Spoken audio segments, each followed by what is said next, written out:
Welcome in. I'm Adam Oslin, live from Intuit Dome. This is your Clippers pregame show. Clippers countdown starting about 22 minutes from now. What up, what up? Seeing the usuals here. Right now watching DJ and Norman Powell put one up from the right wing on the three. Misses short. The game must not have started yet. So a little pregame festivities going on here. Guys getting into their routines here at Intuit Dome. Here's a left wing three-pointer from Derek Jones Jr., who was also hot. Oh, back to back.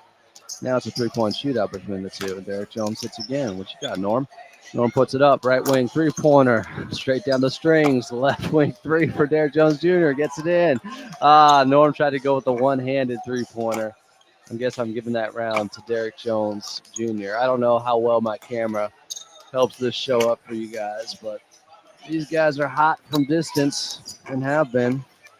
Last game out. Oh, we got some people in here. First again? 3 dozen?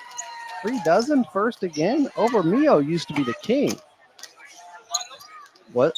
Was Mio first? I'm seeing 3 dozen said first. Before Mio said LFG. I think 3 dozen got you. I think he got you.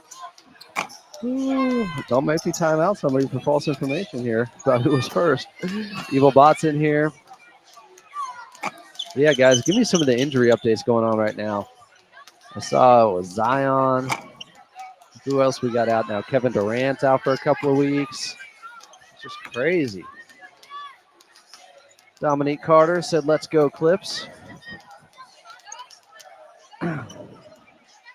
Who else in here? You got it, Mike. I'm trying. Oh, thank you, Drip. Speaking of, yeah, I look all right. Big brother Jake Warren just gave me a look. Y'all don't even know. They said it. They said they're loving the suit, Double A. What am I supposed to do? And the guy's name was Drip, so I was like, all right. My screen doesn't. I'm sorry, Mio. You were second. 3 dozen. He's undefeated. He's like, I think he has a 4-peat going right now when it comes to being in here first.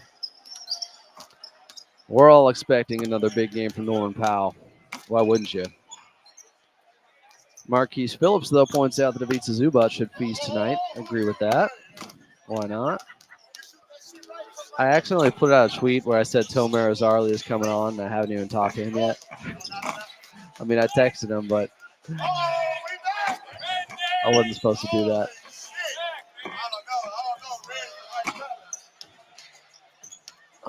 Nico Batum now warming up. Near side corner threes. Knocked down a couple, but there was some dip on him. That's unlike Nico. Tell me, guys, if this is good enough footage, if it's clear enough for you. I don't know how to zoom in. This is just straight off the laptop. Norman Powell at the charity stripe. Nico Batum, foul line extended near side. One bounce, pull up. Cash. Oh. A rarity.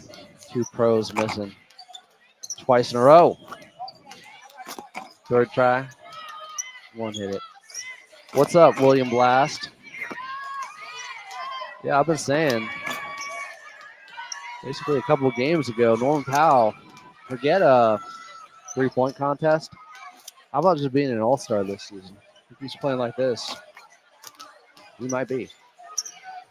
He keeps these numbers up, he would be. I just don't know if the efficiency can stay this hot for this long, where he's almost at 50-50-90 splits, guys. But I ain't counting him out right now. Green light Norman Powell is different. He's different. What else we got in here? William Blast said KPJ, another game in double figures, and Coffee and Danish stays hot in the fourth quarter for the win. Yeah, Kevin Porter Jr., it kind of flew under the radar, but he had 9 straight points for the Clippers early in that fourth quarter. Almost had 11, but traveled. So, what could have been a really bad game for him, he still had 4 turnovers. He turned it around early in the final period when they mattered most. Like seeing that. Can you build off of it? This is game 10. So we might see some changes after tonight as Coach Lou likes those 10-game sample sizes. So it could be a big game for some guys who are on the bubble. You know, guys got to show out. What's interesting is here tonight so far right now, guys, it looks like from pregame warmups, so the Raptors are on the Clippers side where the Clippers bench is. What that means is it could be indicative, it likely is, that that's the basket they're shooting on to start, which means the second half they'll be going up against the wall. I don't know if they realize that yet. Phoenix is the only team to try the wall in the second half so far here at Intuit Dome. So interesting decision. Here's Terance Mann. I want to see how he's shooting right now. Far side corner three. Whoa, that was a shot put. He's playing around with that shot. Let's see where T-Man's at. Very short. That also looked. He's shooting lefty. T-Man's trying something. He got it to go. Left-handed that time. There we go. Right-handed three. There we go. There we go. There we go. Come on, T-Man. Come on, T-Man. 3 in a row. Give me 4. Give me 5. Short on the 5th. T-Man was shooting with the left-handed first there. Thinks he's Larry Bird. Come out and just shoot everything with the left hand to start. Bird do that and drop 40 one time. 6 and 4 incoming. Says Link 26. When is Kawhi coming back? Jeez, I've never gotten this question before. You know what? I've been holding it from everybody else. Like Shams doesn't have this. Woj is retired. Chris Haynes doesn't have this, but I got it. You're asking me. No, I don't know. I don't know. He's not going with the trip on, or going with the team on the road trip.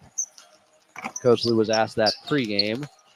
I asked Coach Lou about opponent three-point shooting percentage, which after the first 6 games, teams were shooting 40% from 3 against the Clippers on the season. Now it's already down to 35% that teams are shooting against the Clippers from 3 on the season. After San Antonio, Philly, and then Sacramento last night going, what was it, 3 for, my God, it was one of the ugliest shooting, 3 for 26. It has dropped 5% over 3 games what teams are shooting against the Clippers from 3. Incredible. Evilbot says KD, Zion, Herb Jones, Jamal Murray, Trey Jones, Isaiah Jackson, Aaron Gordon, Maxey, and more. Oh, my God. I knew Tyrese Maxey. What's up with Jamal Murray? You talking about Jamal Murray? I didn't see that one. Drip says I'm a double agent, cameraman, and analyst. Melvin Powell Jr. said, I literally believe Coach Lou doesn't play Bones Highland because of his lack of size and lack of rebounding, even though he can score with the best of them, so he's out there. I don't know if I'd say he can score with the best of them. So he's out, you're saying. I mean, I think that's part of it. He's not a good defender. He gets picked on there. I think they just know what they have with Bones as opposed to KPJ, who's getting the first shot here because it's more of an unknown. I think that's the biggest thing. They think they have a pretty good idea of who Bones Highland is. And I think the idea that just putting Bones in and he's going to be some consistent player off the bench, that's false. He's not some cure-all. He could also have some really up and down play. Make some mistakes, have some bad turnovers. I'm aware who Bones Highland is too. Ernie said, have you seen what the San Diego Clippers play? Flowers look good. I saw the Bill Walton tribute. That was really cool. Went to a game there in the preseason at the Front Wave Arena. It was awesome. Really fun. Evilbot said, I think Scotty Barnes is sick with pulmonary issues. He's trying to say he's probable. Probably. I know he was. Let me check the updated injury report here. Scotty Barnes. All I think when I hear Scotty Barnes now is Darko screaming after that Lakers game. DeJounte Murray, yeah, he's out. He's been out. You want to include Hartenstein there too? Stratos said, looking dapper, Adam. Let's get our 4th win in a row. Everyone remember to like and subscribe. Hey, Stratos. Show starting in 12. Appreciate you guys. Let's see if I can find an update on Scotty Barnes. Emmanuel Quickly is supposed to play. He's only played 1 game so far this season. Scotty Barnes is out 2 to 3 weeks. So KD's out 1 to 2 weeks. Zion is out indefinitely. Obviously, Kawhi's out indefinitely. John Morant's out 1 to 2 weeks. I don't know if you guys said that. Banchero's out 4 to 6 weeks. Yeah. Tyrese Maxey 2 to 3 weeks. It's just brutal.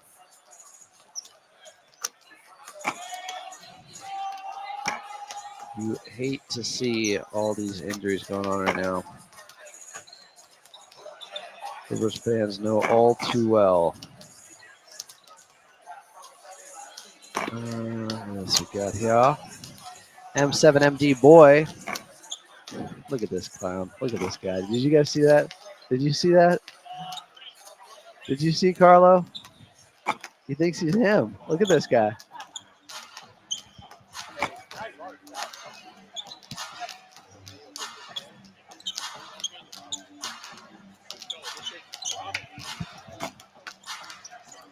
Did you guys hear that? I just probed the man for all the information I could get.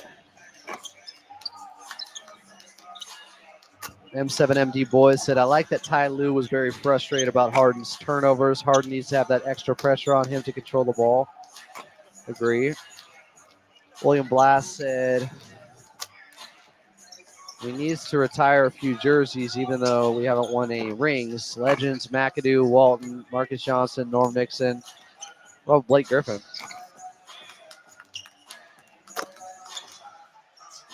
I'd go with Blake first, to be honest. As Brian Seaman said, he put them on the map.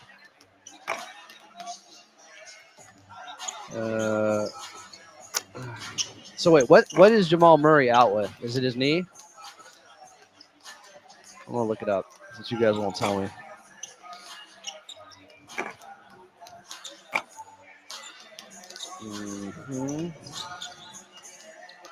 He got concussed.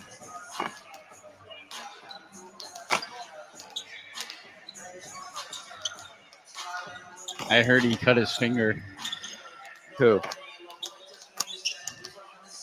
Jamal? Is that what you're talking about? Jamal Murray. He cut his finger. No. You spreading misinformation here? Are you trolling the good people of Sometimes I like to Clippers spread talk? a little good misinformation. You know what I mean? Drip Galore said Ty Lue definitely took it out on Law last night post game, but those late turnovers were boneheaded and almost cost us the game. Coach Lue was frustrated. I saw him say, "What's up to Law pregame?" I ain't worried about it. SC said, "Can we see Carlo dunk over Adam?" No, I cannot jump that high. So Jake likes that. I can't. I really can't jump that high. What a-holes. If we got a Jake's trampoline, going to throw the lob to Carlo, who's just going to dunk on me. I'll throw the lob. and then I'm going to go, Sky Jones! I'll be more than happy to throw that lob to you, Carlo. In your face. So Jamal is not out tonight. Why have I been lied to? Adrian always says, how's your day going? It's good, my dude. Adrian, what's up? Melvin said, with all these injuries, the Clippers could capitalize on it in the standings if they hopefully stay healthy, especially until Kawhi returns in December or early January. That is the first thing that came to mind when I saw the KD injury. He's out 2 weeks. Yeah. Norman Powell for MVP, baby. Mm-hmm. Start the campaign.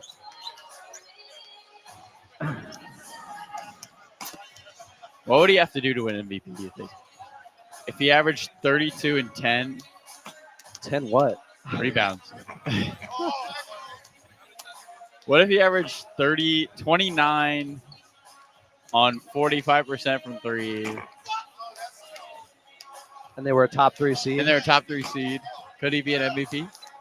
I mean, they'd still give it to SGA because they're probably going to be the number 1 seed. But yeah, he'd be in contention, right? I think, okay, hot take. Evil Bot said you look like a young Harry Houdini. Oh, I like it. Do you know who Houdini is? Now you see me. Now you don't. Hey, you know what took out Houdini? Punch to the gut. Oh, Why are you looking at me like that, Jake? What are you trying to say? Like you want to take him out? I didn't That's mean I I it. mean, where I'm from, That's that's what what I it heard. sounds like. that's what I Well, heard. only if he tries to dunk on me. Oh, I'm fouling somebody trying to dunk Trying on to me. squash? Yeah. What's up? But I'm throwing the lob to Carlo. It won't With- be a with punch to the ease. dunk if he tries to. If he wants, it'll be a punch to the. Wow. Wow. Well, if he tries to dunk on me, that's all I'm saying. I say it should happen now, Carlo. Don't let him disrespect you like that. Just saying. I appreciate it, Jake. I got you. I appreciate I it. got you. Jake setting the screen. Just know, Adam, whatever you try is 2-on-1. It's just 2-on-1. I'm well aware. I set dirty picks It's 3-on-1. and I foul people. I'm going to get Joey on our side over here. So I texted Tomer earlier, and I never got a response, seeing if he wants to come on. He just tweeted. Text him right now. Well, I put out a tweet that I said that he's coming on, so, but he's never confirmed it. I'm just seeing what happens.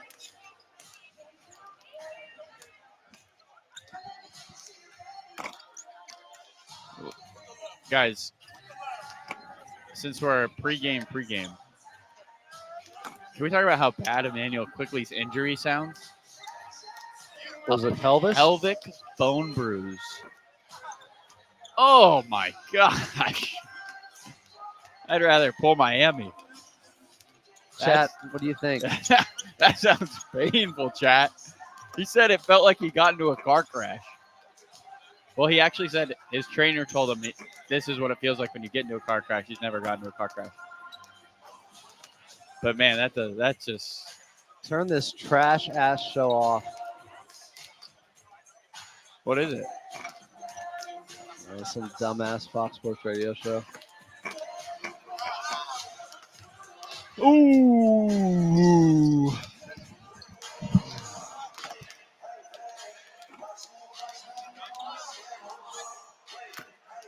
Zach, you there? Everything good? Can't hear you over the.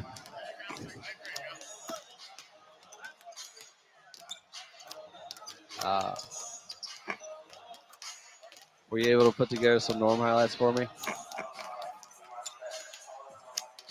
It's from a former Raptors game. If you just go to last year and go to one of those 2 Raptors games, it should be a Jamal Crawford replay. Look at these guys taking a picture over here. They don't even include me. That's how it is, man. Oh, I'm done. Now Jake's taking a picture of me while flipping me off. Chat, you see what I have to deal with? Great. Now my video's getting flagged. I sent you the audio, right, Zach? Put that up. Put that up on Instagram. I'll retweet it. That's funny. What? I won't report you. I'll share it. First of all, Adam, I am a professor at a local institution. I will not do something that You swear at your kids all the time. No, I don't. They swear with me. I swear with them, but not at them. I'm a cool dad. I let them curse in front of me. There's a big difference. Absolutely. I had a lot of professors who we cursed with. Oh, I curse all the time in my classroom. They're my favorite ones. Are we really getting this PJ Tucker stuff again? PJ Tucker This is where I turn my mic off. for Bobby Portis. You guys know how you make Carlo feel when you think you can get Bobby Portis for PJ Tucker? Look at this man. That's how I feel when I hear this stuff. I know you all think the Bucks just want to give the Clippers players, but I don't think that's necessarily the case. Does 2 weeks take you out of MVP? Is that 2 weeks.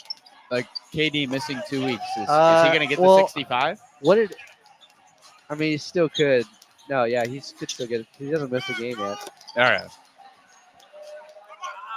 I mean, it's interesting because like De'Aaron probably doesn't play through his injury if he's not going for an All NBA right now. Look at Tom Raines trying to act all positive after last night, talking all that junk and getting the timeout. Multiple timeouts. See, timeouts are effective.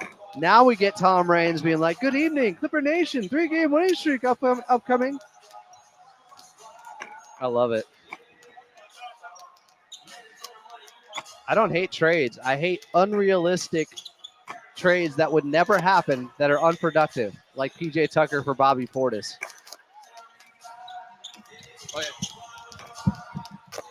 I like good trades or plausible trades. Look at Tom. Look at Tom. Look at Tom turning that frown upside down.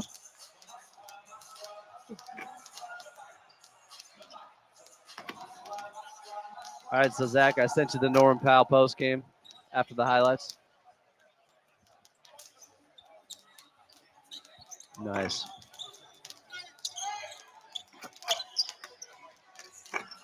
Show starting momentarily here, Clipper Nation.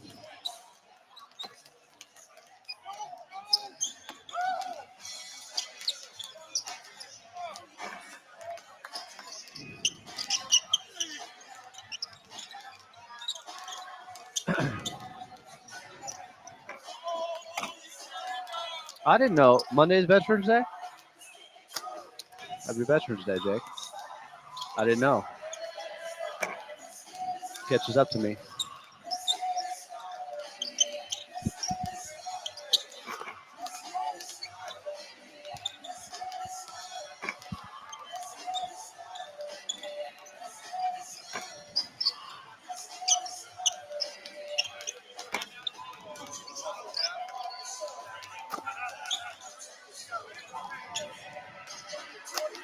Welcome into Clippers Countdown as your 5-4 LA Clippers are back home here at Intuit Dome to face the 2-7 Toronto Raptors. But do not be fooled by the record, as they have a style of play that is troublesome, especially to a team with tired legs in the Clippers, as Toronto likes to get out and run, as they are averaging 20 points per game in transition and have a player in RJ Barrett, who's like Barrett from Final Fantasy VII with the way he's shooting it right now and averaging 25 points per game. But the Clippers, they have their own 25-point-a-game shooter. It's not Kawhi Leonard. It's not James Harden. It's Stormin' Norman Powell.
Norman Powell and the Powell Rangers would get the victory last night in Sacramento over the Kings, 107-98, as he had those 31 points plus 12 boards, his first double-double in his career. Here was Stormer Norman Powell post-game on why he's averaging 25 points per game right now.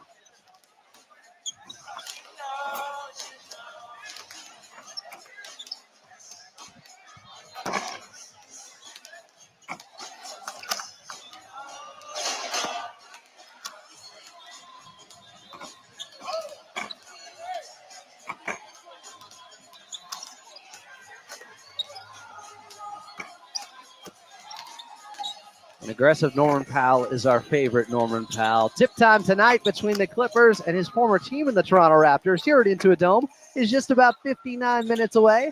Coming up, Coach Lou will be here on the show. We'll also have Tomer Azarli on, but up next, it's your radio voice of the Clippers and Carlo Jimenez right here on your Los Angeles Clippers audio network.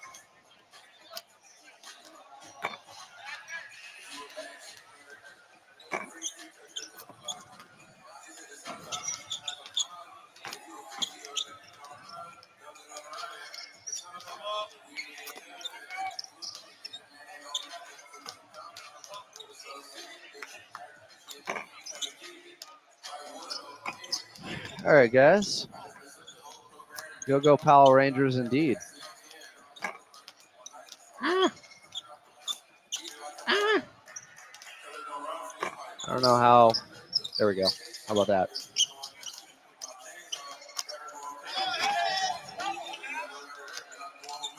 Oh, no. We got a shout out for Big Brother Jake. Is this Big Brother Jake in the chat doing this right now? Dineguan 33. What kind of accusations are these? Despite what you think, people like me, Adam. I'm a decent guy. I'm an effing delight. Maybe Okay? it's just me, though. That's all right. I got something for you on Instagram coming. Nothing says decent guy like I'm an effing delight. Oh, you going to put that picture out? Release the tapes. Release that pic. I dare you. You're not the only one that's wanted to flip me off. Never dare me on anything. You'll learn. I went viral on a dare. What, when you took your shirt off and did that muscle man thing? Yeah, I've seen that and dancing in Venice Beach. I heard you were Carlo's inspiration for TikTok. Well, you know. Yeah, I thought we were supposed to keep that between us. I thought I didn't say nothing. Okay. He's the one that blurted his big mouth over there. Jeez Louise, man. Hey, and by the way, I was on time today and the water was cold, Adam. Who was Bang. Shootout Kaleo back in the day? I don't know what that means.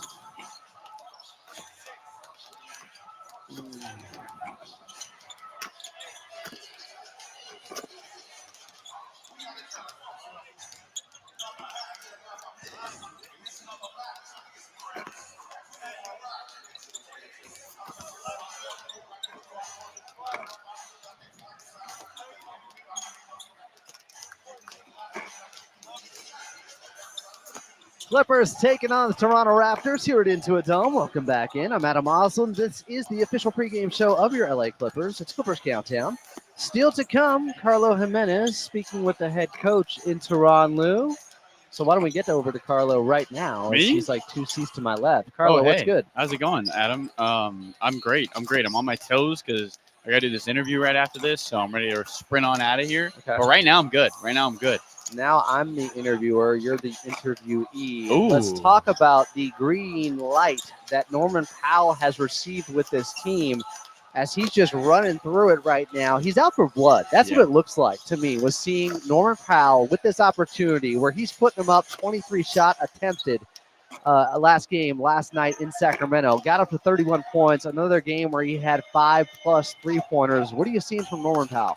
I think you're on the mark, Adam, with the way he's been playing. I mean, a lot of guys, if you're averaging 25 on 50% from three, might look at you and say, yeah, I'm playing well. I like the way I'm playing. Norman Powell has said time and time again in the media, I can be better. There's more to my game. There's more I can show.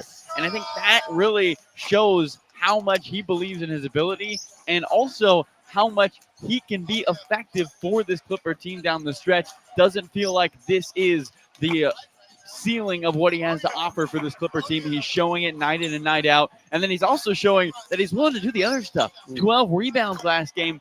Excellent work for him on the glass. I think the Clippers obviously need rebounding from everywhere they can get it because they only really have one consistent big man in this lineup in Ivica Zubac.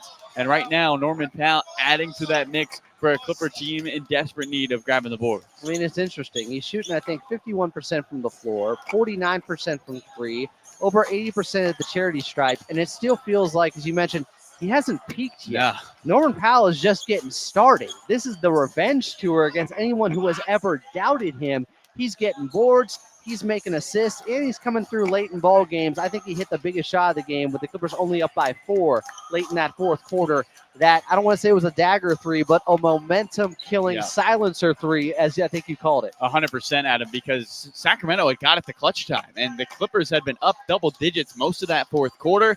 And all of a sudden, it sneaks down to 4. Norman Powell with a big-time shot. You talked about it on air, but kind of bailing out a turnover he had moments before that play in the ball game. You mentioned the numbers, 51% from the field, 49% from 3, 80% from the free throw line. The only other player with those numbers is Nikola Jokic in the NBA. The only other player. Yeah. So, I mean, that's a good company, I'd say. I mean, most of the time, if you're in company with Nikola Jokic, it's good company. Whether you're on the racetrack watching horses or in statistical categories in the NBA, it always seems like good company.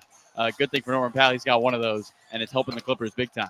I don't think, if Jokic is the Joker, I don't think Norman Powell just wants to be a Robin or a Nightwing. He wants to be Batman out there, Superman, and he has played like it so far. Some other guys who stepped up late right after he knocked down that three-pointer, that would be Amir Coffey and Derrick Jones Jr. Just this crazy 9-0 run to pull away after it looked like they might give the game away with some bad turnovers late. I mean, this Clipper team, Adam, talk about three-point percentage. You got Derrick Jones Jr., Chris Dunn, and Amir Coffey all shooting above 42% from the three-point line. The Clippers are getting fantastic production from guys who regularly throughout their career, I would say outside of Amir Coffey, especially with Dunn and Jones Jr., haven't been consistent three-point shooters. But so far with this Clipper team, they've been consistent three-point shooters, and I think that starts with James Harden. James Harden draws so much gravity to him that he makes other guys be more open than they usually are, and that's why you're seeing so much success from Jones Jr. and Dunn. Obviously, though, as they've talked about, they put in the reps, they put in the work,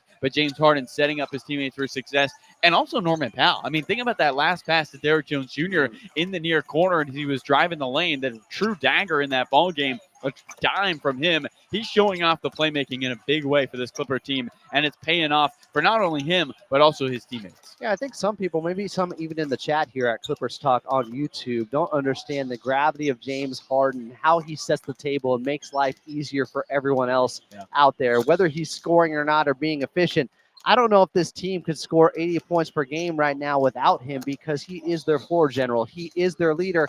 And by the way, had 15 points in the first quarter last night. Yeah, he's third in the NBA in assists, moving the rock at an elite level for this Clipper team. And you're right, Adam. He's not scoring maybe at the percentage or the efficiency that we would regularly see. Actually, the numbers right now for the field goal percentage and the three-point percentage would be career lows for James Harden. But he is still affecting the game in every single way with the passing. He's leading the team in steals. He's leading the team in blocks. So he's not scoring, but he's averaging a block a game and 2 steals a game, and he's been excellent on the outside for this Clipper team.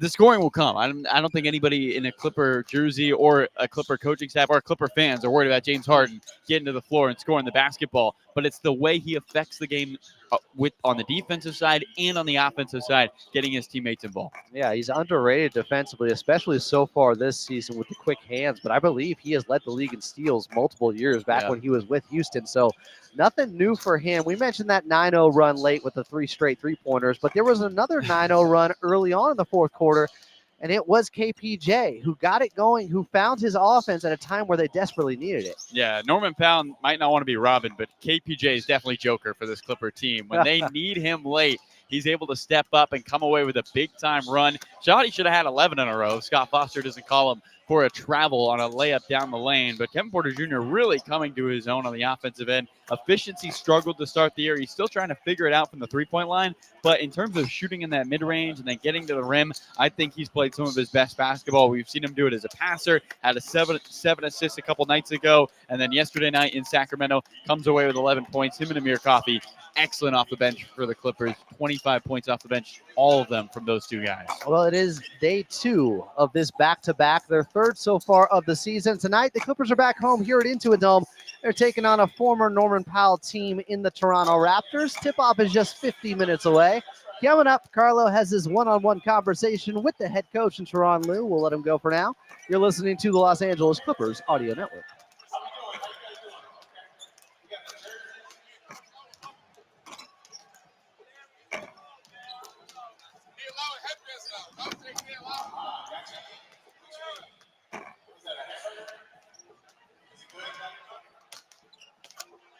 Yeah, Clipper Shipper. They left him out of the three-point contest last season, more importantly, when he was shooting 44% from three. It absolutely should have been in it. Just complete nonsense. Some casual stuff, I would say. How could you leave him off? But he didn't finish top three in Sixth Man of the Year voting. As I just got this Instagram from Big Brother Jake Warner that I'm seeing here, and I will be sharing it because, like, if you get to me it's at Clippers Talk, follow Adam A on Instagram, you will see this picture, and you will know how Big Brother Jake feels about me. In fact, I could probably share it here. They don't know what happens here at the arena. What finger is that, guys? You're number one, bro. Disgraceful. You're number one. Disgraceful. That's how they feel about me. Whatever, dude. You're My number coworkers. one. I try to show you number one, and you don't even appreciate it. I'll just stick to mixing and, whatever. We treat Adam like royalty around here, but he won't tell you that. I'm just disgruntled and fed up now. You did finally get me a cold water today. And I didn't have to do it. Let's keep that in mind. No, you didn't. I had been bringing a bottled water with me because they've been out so often, but I forgot. So I appreciate it. Yeah, anytime, buddy. Why you gotta say it like that? I'm sorry. That was like a David Vassay response, buddy. Oh, wow. Don't ever disrespect me like that. Nah, shout out David Vassay, living the dream right now. Yeah, he is. I want to be on the parade float interviewing players.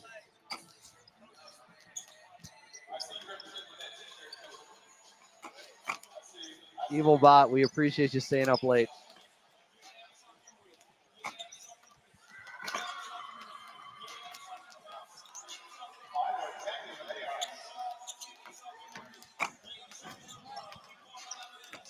Clippers and Toronto Raptors from Intuit Dome, tipping off just 48 minutes from now here on Clippers Countdown. Welcome back in.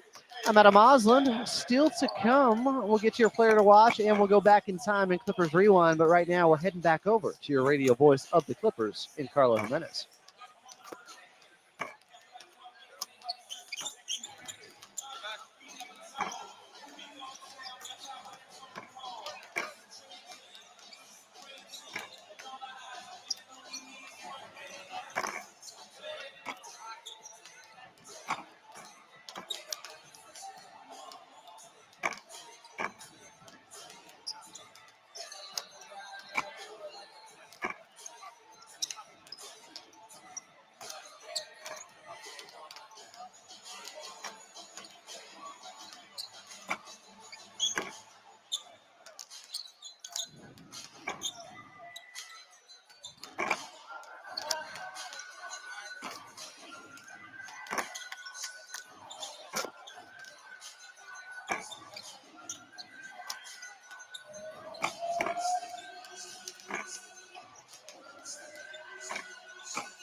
Want to keep up the good fall season long? Then let's text. Sign up by texting Clippers 213-577-33. Once again, that's Clippers 213-577-33.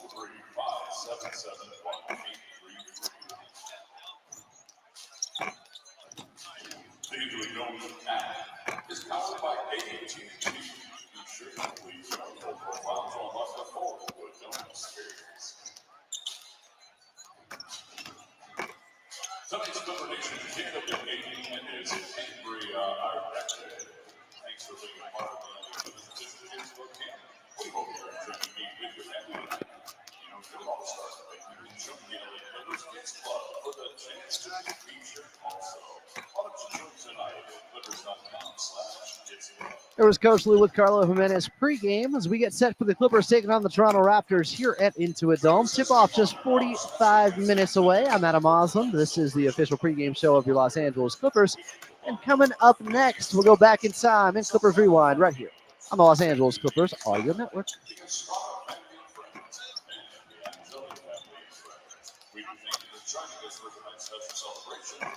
Sam Sanatorium, broken record, going after James Harden, as always.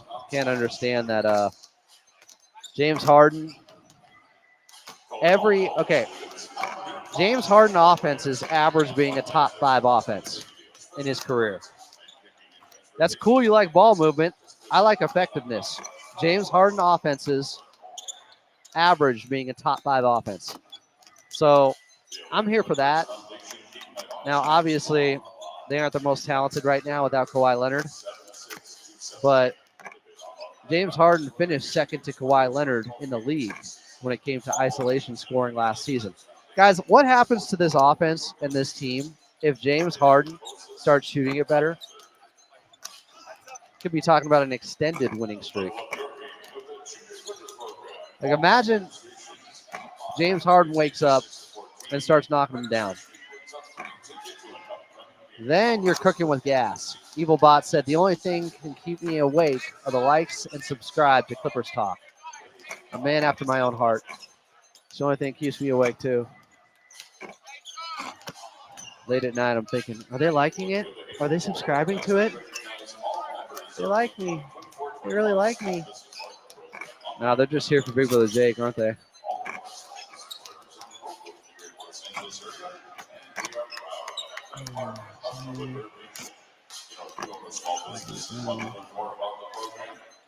BBJ over BBL. That's what I say. What do you guys think? BBJ over BBL?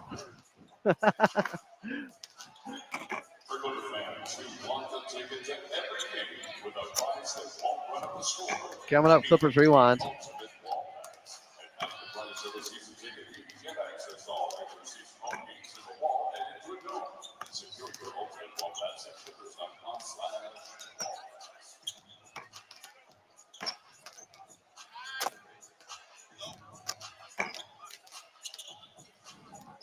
Clippers and Toronto Raptors here from Intuit Dome, tipping off just 43 minutes from now. I'm Adam Osland. Welcome back in. This is Clippers Countdown.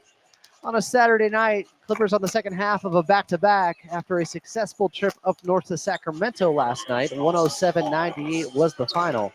Yeah, 2 games in a row. They held a team under 100 points. Still to come, we'll get to your player to watch. But first, let's go back in time in Clippers Rewind. We're going back over 10 years here to January 25th of 2014. In theaters back then, you had Lone Survivor and the first ride-along with Ice Cube and Kevin Hart.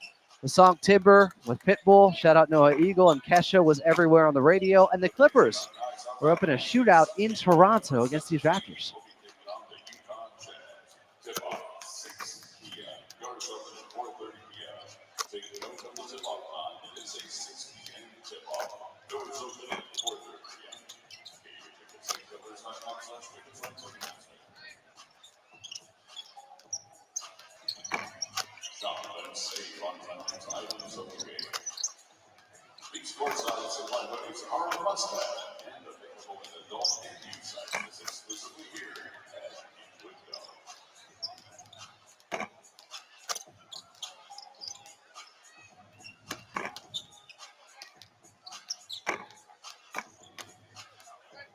And Brian Seaman losing his mind there.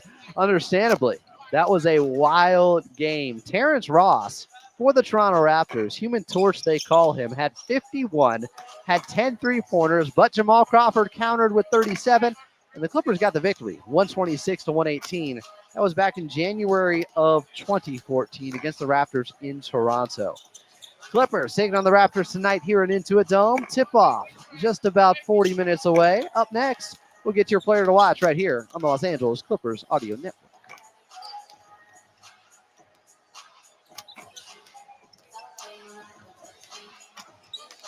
It's not a, see, Sam doesn't get it. It's not about what I enjoy. It's about what's effective. If iso ball is effective because you have players that play that style at a really high level, then you should do it. You don't change the offense to go away from your strengths. You make sure you're running an offense that puts players in a better position to succeed. So that's why they do it, because they have James Harden, because they have, hopefully, Kawhi Leonard sooner than later. So I'm here for effective offense. I don't care what it looks like. I care about the results. If you just want a lot of passing and guys flying up and down the court, well, you might enjoy the Toronto Raptors offense more, but it's not exactly winning basketball. Deningwan 33 said, Adam, any Thanksgiving movie recommendations? There's a good one called Pieces of April with Katie Holmes. I like that one. Of course, Plane, Trains, Automobiles. Thanksgiving that involves a turkey getting revenge on everyone else, killing humans. It's a slasher movie with the turkey with the butcher knife. Evil Bot said, love how Harden is playing defense beside the turnovers. Yeah, the effort's great. Oh, you guys remember that game? Terrence Ross going off? Mio remembers. Pepperidge Farms remembers. I remember watching Ross go off on us. Seems like we always have some random player torch us. He's not some random player. His name is Human Torch, his nickname. Ross could go off. Let me tell you, every fan base in the NBA feels the exact same way you do. This random player stepped up against us. It must be fan bias. Ex-Mongo Project said Lou Will was with Toronto that time, if I'm not mistaken. Back in 2014, yeah, he might have been. Again,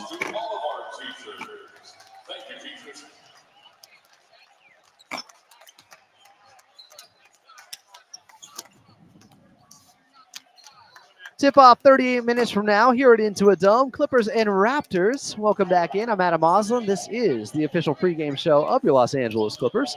It's Clippers Countdown. Still to come here.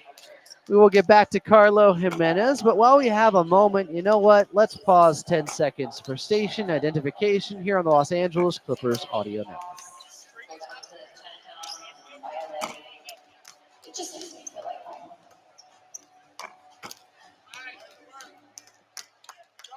We also got your look around the league. Okay.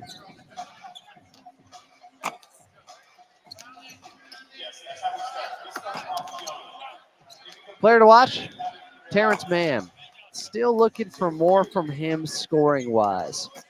He's been a little bit better, but 0 of 4 last night up in Sacramento, 0 of 2 from 3. Now, he did have 5 boards. He did have 3 assists, no turnovers.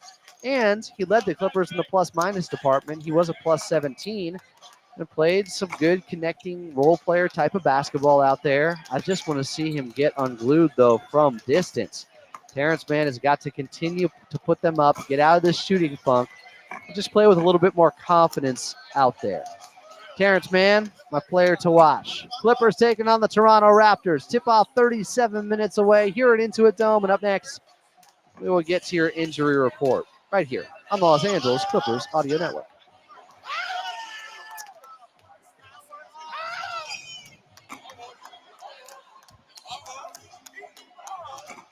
Guys, I'll give you my best Thanksgiving movie recommendation. It is a documentary. It will make you laugh your asses off. It's called American Movie. I think it's from 1998, 1999. Watch it. It's called American Movie. This is my best recommendation I could give you, even though we still got time. It is hilarious. I call it the Big Lebowski of documentaries because it's so quotable. If you and your friends and your group of friends watch this together, you will not be disappointed. The people in it are unintentionally hilarious. Julio Machata said, Adam, 3:55 a.m. in Italy, still following Clippers talk. Appreciate you, Julio. Man, you are dedicated. Love it. People saying Terance Mann thinks he's getting traded. That's why he's not focused and not himself. I don't think that's the case. You never know.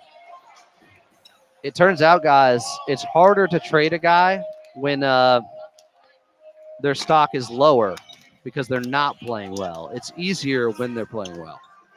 Just my 2 cents. Ace Kemp says, let's go Clippers. Jay said, let's go Clippers. Dun, dun, dun, dun, dun. I came to a conclusion. I'm only calling in when Terance has more than 10 points. Let's see how this goes. Terance Mann, my player to watch. Who do you guys got for your player to watch in this one? Movie to watch? American movie, 1999. Trust me, you will not be disappointed. Jay said after a long day of work, it feels good getting home to a Clipper game, baby. What it do, baby?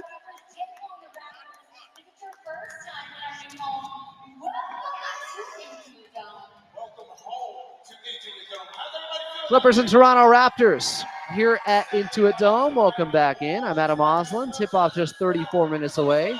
Here on Clippers Countdown. Still to come, we'll get your media roundtable segment here. But first, your injury report for the Clippers. Still no Kawhi Leonard. He will not be traveling with them on this upcoming road trip next week. Still no Mo Bamba. As for the Raptors, Emmanuel Quickly is probable. He's only played one game so far this season. Scotty Barnes, though, is out with that orbital fracture. So down one of their best players, Garrett Temple, day to day. Not sure if he's going to give it a go. Former Clipper, by the way, for a brief moment in time. I believe Garrett Temple has played for a lot of teams. He is the guy that is always used against Charles Barkley when they go to the who he play for game that they play on TNT, which is fun. Clippers taking on the Raptors here at Intuit Dome. Tip-off just about 30 minutes away. And coming up next, your Media Roundtable segment right here on the Los Angeles Clippers Audio Network.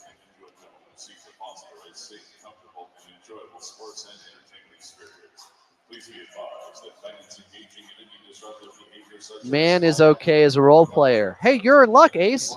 He is a role player. That's his role. Oh, I see. We got some guesses in here. KPJ for player of the game, player to watch. Clipper Shipper said Chris Dunn. Many people saying Chris Dunn. I like the Chris Dunn call because for his standard, he probably had his worst game maybe of the season yesterday against Sacramento. He still wasn't bad, just for his standard. Evil Bots going with Derek Jones Jr. coming off another hot shooting game. 4 or 5 from distance. 14 points. I was watching him warm up with Norman Powell earlier. Both guys able to put him up from distance. Sam Sanatorium says something incorrect. He said, I believe that we have the players to run a motion offense better than the Raptors. Harden wears out and Kawhi gets injured playing hero ball. Yeah, making those guys run more would actually wear them out more. And could you describe to me what a motion offense is at all? Or just, I don't know, watching Tim Legler once. Saw Tim Legler once, references motion offense.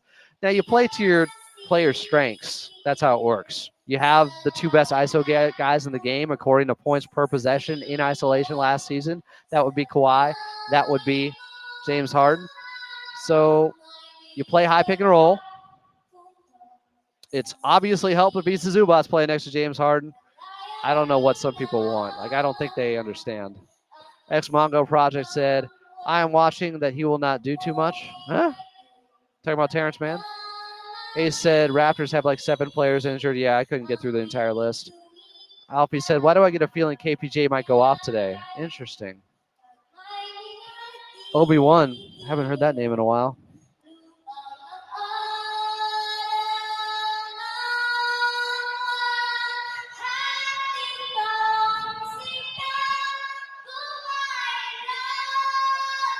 Clippers taking on the Toronto Raptors.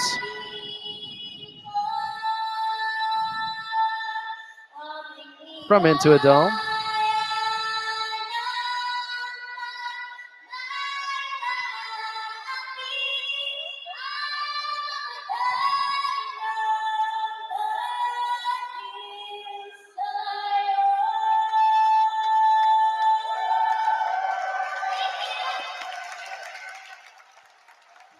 As we got a different national anthem tonight. I believe the Filipino national anthem it was. Wanted to make sure we got that in. You know what, Zach? We're going to take a quick time out and come back. More Clippers pregame after this. Hi, Clipper Nation. I'm Shyla Vega. I'm a singer-songwriter, model, and actress. This song I'm going to be singing my original song. It's called My Life. Listen to this song and all the other songs. Yeah, well, I guess we don't get a rundown of exactly when these anthems are taking place, guys. So Didn't want to be disrespectful there and talk over it.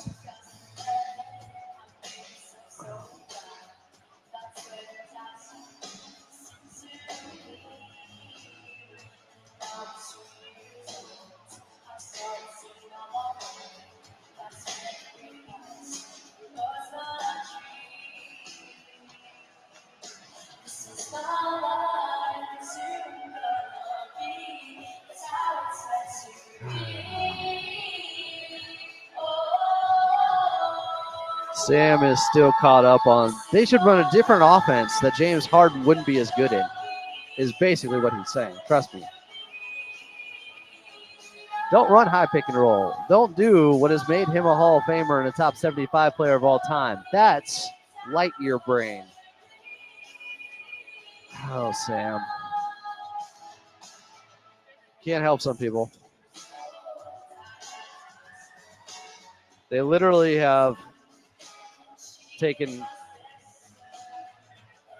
many more hit-ahead passes and long outlet passes thanks to James Harden. Some people just can't be satisfied. They come in with preconceived notions and they just, no amount of evidence could or reason could help them. It is Filipino Heritage Night here. I don't think the LA anthem is Bow Down by Ice Cube, but Big Brother Jake, is that true? The LA anthem is Bow Down by Ice Cube.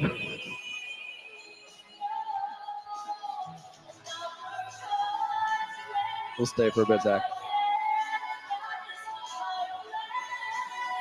Welcome back in. I'm Adam Osland.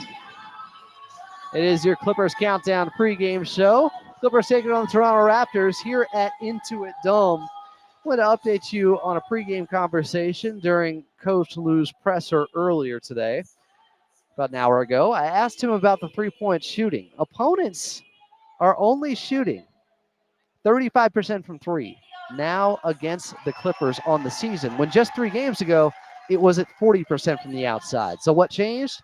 He thought they did a better job of closing out on shooters and not being short with their closeouts because they're worried about guys attacking them and getting to the hoop there. You got Big Zoo behind you.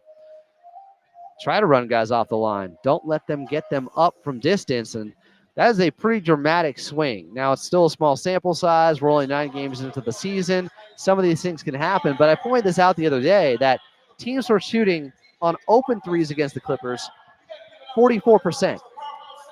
That's better than any other opponent was shooting, or opponents overall shooting against teams. Clippers are getting the worst, I guess, shot variance against them, with opponents shooting 44% on open shots when you look at open shots throughout the entire league. Well, that's down now too. So this Clippers team, defensively, they're ranked 4th heading into this ball game against the Toronto Raptors. And they're really starting to peak in that area because the last 3 ball games, teams are not shooting it well from the outside. Consequently, the Clippers have won 3 in a row. It started with San Antonio eventually going cold after that hot first quarter where the Clippers were down by 26 at 40-14. The Clippers turned things around, and they turned the faucet off. Teams from the outside have been brutal against them, and they're going up against the Toronto Raptors team that is only shooting 33% from 3 on the season. They're not great from there. They're missing some guys too, but they are very good at getting into the open floor. They're averaging 20 fast break points per game, the Toronto Raptors, and that puts them 2nd in the league. They're also 2nd in the league when it comes to points in the paint. Toronto is getting 60 points in the paint per game. Clippers at 50, nothing to sneeze at, but 60 puts them 2nd in the league in that area. So they make up for not being able to take and make a lot of three-pointers by getting out in transition and getting some easy buckets to go, and they're good with the 2-point shot. So this Clippers team will be tested on the second night of a back-to-back. You think about it, okay, tired legs out there for the Clippers. They had to get into a brawl late against the Sacramento Kings when it looked like they were about to run away with it. Clippers led by 16 in that 4th quarter. Coach Lou talked about it post-game. Those turnovers, those self-inflicted wounds, that got the Sacramento Kings back into the ball game so that he couldn't pull the starters. He wanted to save their legs. He couldn't because it came down to a 4-point game where then the Clippers hit 3 straight three-pointers. Norman Powell, Amir Coffey, and then Derrick Jones Jr. to eventually put the Kings away up at Golden One Center. But that can have a cumulative effect. That could bleed into tonight's ball game. The Clippers not having as much wind, not having as much cardio left, and not having some of those fresh legs because, well, unfortunately, last night the turnovers reared their ugly heads again with 8 of them in the fourth quarter and some consequential ones late that got Sacramento back into the ball game, got the crowd back into it, as Coach Lou talked about post-game. So the Clippers will be tested by a team that likes to run tonight on the second night of a back-to-back. They are at home. They are at Intuit Dome. That is good for them. That is beneficial for them. But I think this Raptors team, they can throw a lot of problems the Clippers' way just because style of play. Styles make fights. This is not going to be an easy one tonight. I'm interested to see how the Clippers start defensively. If they look slow and lethargic, like they have to get their second win, or if they come out focused and put the clamps on early. Because defensively, the Raptors are 29th in that area. So the Clippers' offense should be okay tonight. They're going to get some good looks out there, but can they slow down Toronto and stop them from getting into transition and from getting all those paint touches where they can get to the free throw line then? Clippers have to defend without fouling as well tonight. Carlo Jimenez is up next. Tip-off from Intuit Dome is just 24 minutes away. Clippers taking on the Toronto Raptors. I'm Adam Osland, and you're listening to your pregame show, Clippers Countdown, right here on the Los Angeles Clippers Audio Network.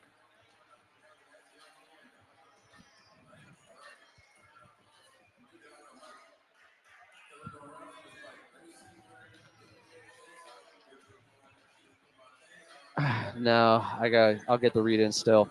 Sam, Harden has never won anything because when he was at his best, he happened to run into the best team ever in the Golden State Warriors with Kevin Durant.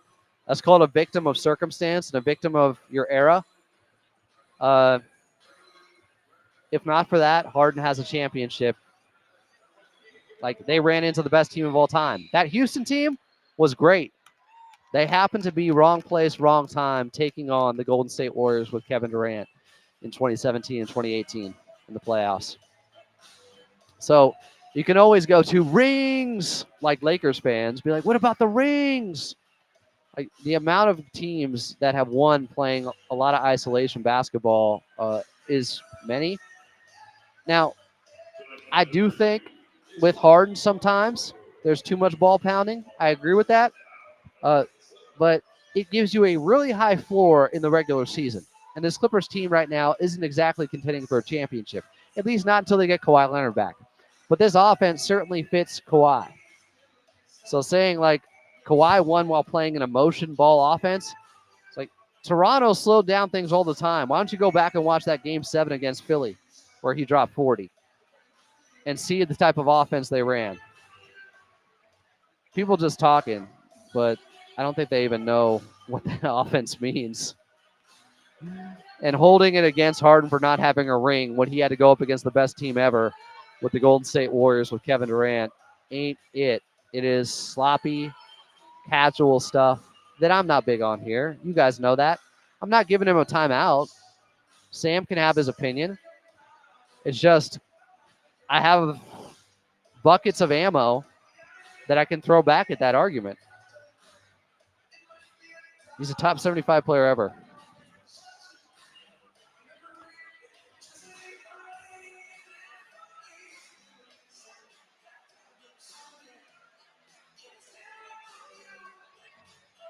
Clippers taking on the Toronto Raptors tonight from Intuit Dome. Welcome back in. I'm Adam Osland. This segment's brought to you by Toyota and their electrified lineup, including hybrids, plug-in hybrids, all electrics, and even fuel cell electric vehicles. So you can choose exactly the type you need for your lifestyle.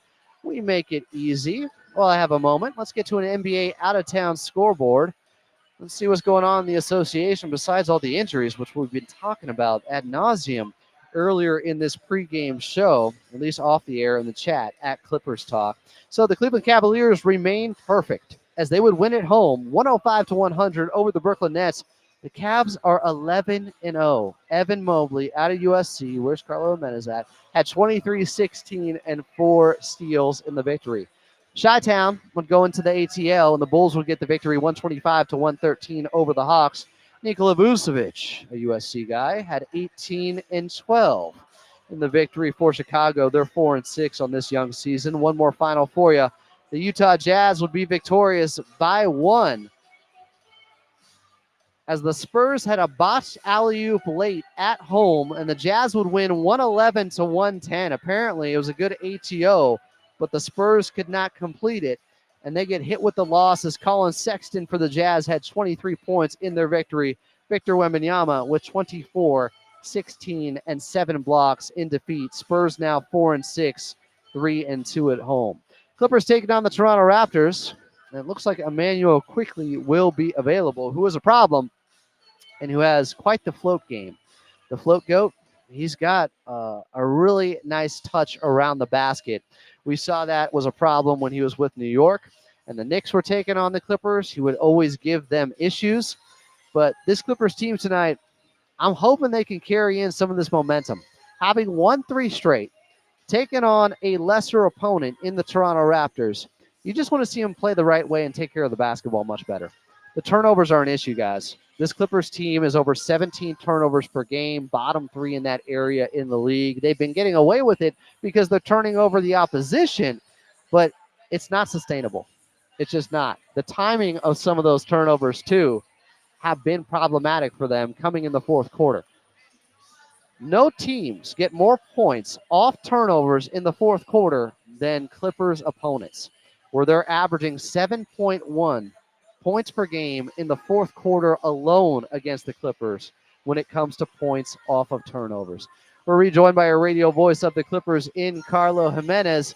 Carlo, talking about the turnover issue, obviously Coach Lue was not happy. Yes, they got the win last night, but he wanted them to run through the tape. They weren't able to do so, and it was really self-inflicted wounds once again. It really was, Adam. I think the last 8 possessions, they had 5 turnovers in that ball game. The Clippers had every opportunity down the stretch to be successful, but really gave the game away. And the turnovers that Ty's talking about, unforced turnovers, where you're not double teamed, where you're not pressured, where there's not that on-ball presence, and the Clippers were unable to take care of those opportunities. It'll be interesting to see how they shore those up. We've seen Ty Lue be on his team, sometimes take early timeouts in quarters if he doesn't feel like they are fully locked in.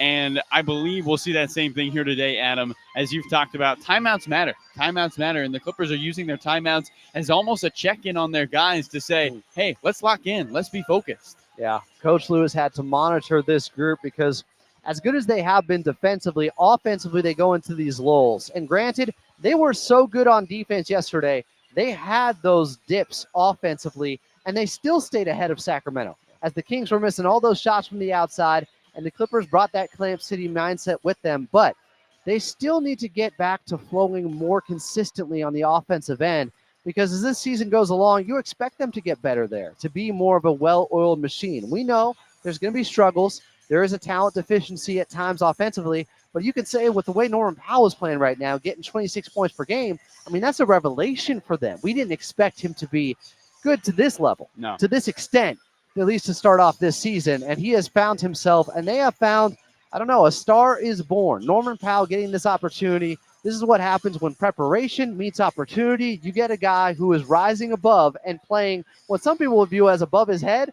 Maybe this is just who Norman Powell is when you give him this many minutes. Well, you know, one guy thinks that's the case, and that's Norman Powell. He believes this is how he can play if you give him those kind of minutes, Adam. I think for the Clippers, like you talked about, coming into this season, the question was, all right, where are you going to come up with your 45 points a game you're missing from Paul George and Kawhi Leonard? And the question was, well, you're just going to play good defense. Not only have the Clippers played good defense, they've also got 25 a game here from Norman Powell, who's been excellent for them offensively. So now you're almost in a spot of, wait a second, we're better than we thought we were. There's 2 other teams in the NBA who've led by 10 points in every single game, the Thunder and the Celtics. This is a Clipper team that, as Ty Lue said, probably should have 3 more wins.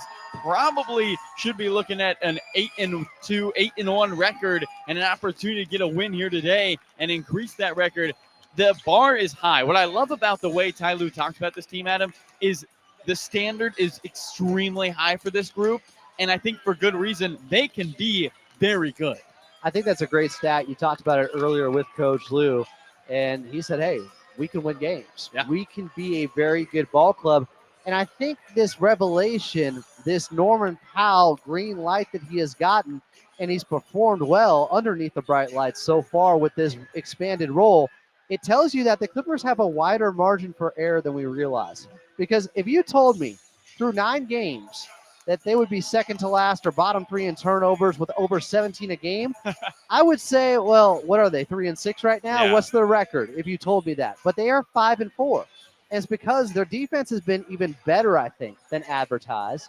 Hashtag JVG for MVP. Jeff Van Gundy doing work there. And then Norman Powell just absolutely thriving with this opportunity.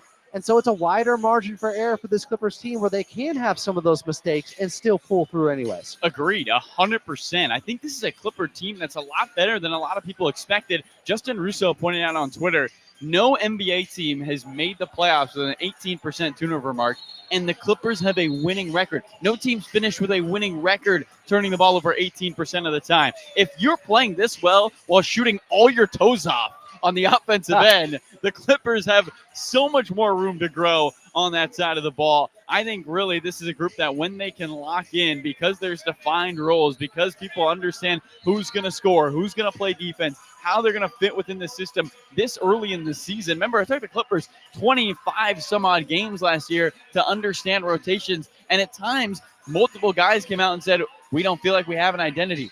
That is not the case with this group. They completely understand their roles. They completely understand their identity. And as Ty Lue told us pregame on the pregame show, that guys need to star in their roles on this team. And so far, a lot of guys are doing that. The other things I would point to that are encouraging signs actually for this Clippers team that's 5-4, James Harden hasn't started cooking yet on the offensive end.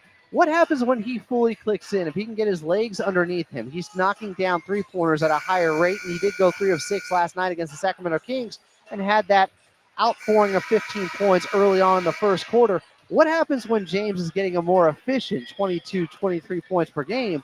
The offensive rating is going to fly up then. So if you can match what they're doing defensively and the offense really starts to find themselves in that area because of James Harden's efficiency, now I don't know what we're looking at with this squad. The sky's the limit. The sky really is the limit. When you also factor in, Adam, Ivica Zubac's continuing to step forward on his offensive end, 3rd in the NBA in rebounds. He's averaging 17 points a game. And in the Clippers wins, Adam, he's averaging 4 assists a game. He's distributing the basketball better than he might have ever had in his career on the offensive end for the Clippers team. That's why the Clippers are shooting so well, especially from the corner. Adam, the Clippers have the 2nd highest three-point percentage on corner threes. It's nearly 50% this season. They're at 48.4% on corner threes. They are layups for this Clipper group, and a big reason why is guys like Ivica Zubac stepping up, passing the basketball. He's 2nd on the team in assists per game with 3 a contest. Yeah, they're really stepping up. When teams elect to double the ball handler, they are finding that open man when they have that 4-on-3 opportunity. Ivica Zubac has been a big part of that.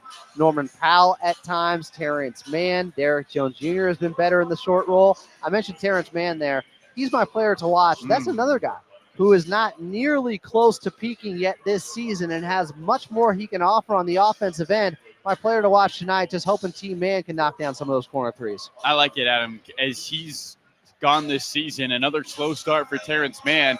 I think nobody for the Clippers or Clipper fans should be flustered, though. This is what we saw last year in the final 50 games. He was absolutely excellent. Shot over 40% from the field, shot over 38% from 3. But for the Clippers, can you get going a little quicker? First quarters have been excellent for him. Over half his points in the first quarters. As you said, like to see him play a complete game here for this Clipper team. And what a better opportunity to do it than against a Toronto group, Adam, that, let's be honest, they're last in defense in the NBA. They are dead last. The Clippers, if you want to get somebody going, it's good to do it against a team that maybe doesn't thrive on the defensive end. See the ball go through the rim a couple times in live action, and maybe that will spark something for Terance Mann. I'm doubling down on the player of the game. Give me T-Man 2. I want Iguodala. All right, Clippers taking on the Toronto Raptors.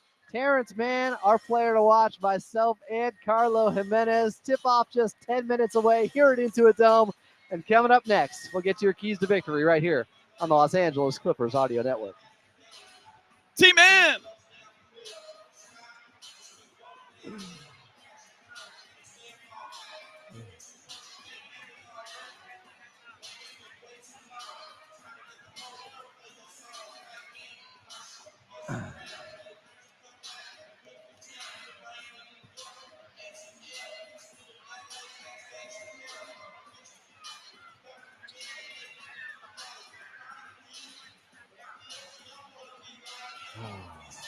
Holding the Raptors under 100 will not be easy, guys. Just because they create more possessions, they get out and run more. You could still hold them to a low percentage, but not going to be easy.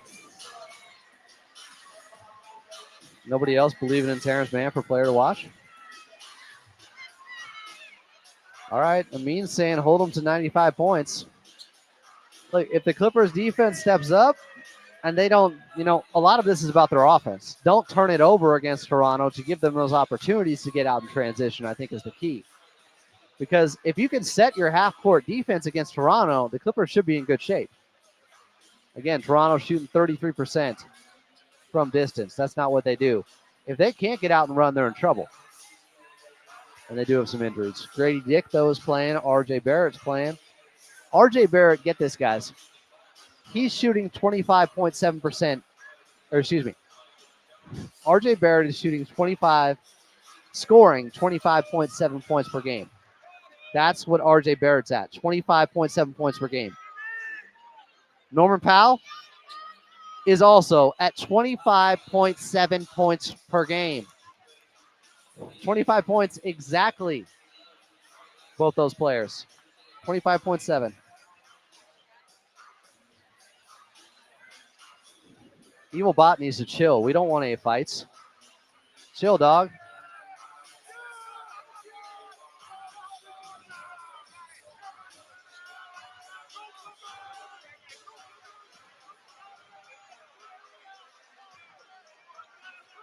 Clippers and Toronto Raptors tipping off just about 8 minutes from now here at Intuit Dome. Welcome back in. I'm Adam Osland.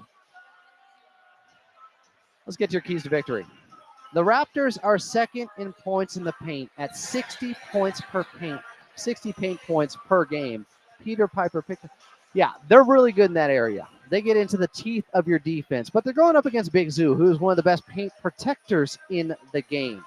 The Clippers have to limit them in that area. In fact, they lost points in the paint last night pretty dramatically by about 15 points to the Sacramento Kings up in NorCal. They got to be improved there, be better there, because you never know. If the three-point shooting leaves you, you got to get back to your bread and butter, getting some easy ones to go, and that is what the Toronto Raptors are always looking to do. They also average 20 fast break points per game. That's second in the league.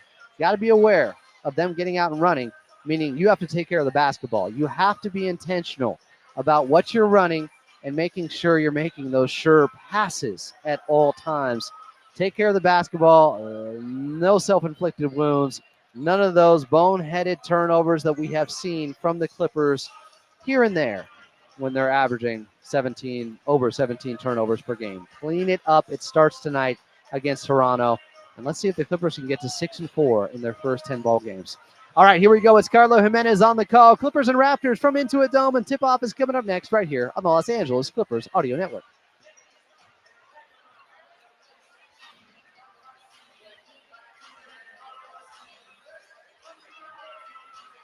All right, Chad, I'm leaving you. But look, if you say you don't have an issue with context, like, sure, there's no guarantees with a chip, but I'm pretty sure Houston's winning one if they don't run into the best team of all time. Yes, there's injuries all the time. I'm not even saying it was just because of injuries. They missed 27 straight three-pointers in that fourth quarter. But if they don't run into Golden State with Kevin Durant, which was a fluke of happening because of a spike in the salary cap of 30%, I think James Harden, you guys aren't able to say he doesn't have a ring. I'm pretty sure about that. I get behind this. We can talk more about that post-game, though. Leaving you guys. We'll be back here.